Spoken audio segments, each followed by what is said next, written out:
We are in a generation where wickedness has increased, and witchcraft has increased, wizardry has increased, manipulation has increased, either technologically or either physically or spiritually. There are manipulation.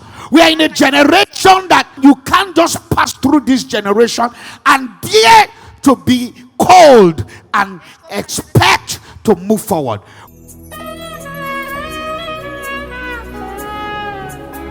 And the fire upon the altar shall be burning. The fire is to burn. Because there are fire that are not burning, but they are just there. And whenever the fire is burning, a life is functioning on unction. We are now in a generation where we don't understand that you can't survive this generation by being an ice water. We are in a generation constantly fighting, battling for soul and spirit and patterns. We are in a generation where wickedness has increased, and witchcraft has increased, wizardry has increased, manipulation has increased, either technologically or either physically or spiritually. There are manipulation. We are in a generation that you can't just pass through this generation and dare to be cold and expect to move forward. When I'm talking about fire, I'm not talking about shouting, praying with shouting. You can be praying, shouting, and you are not carrying the propensity of the fire.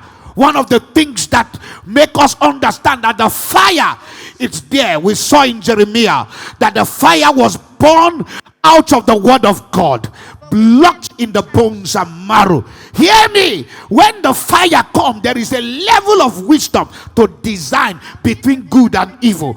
There is an upgradement in your mind. There is a designment in your ability to move through life and navigate through storms of life.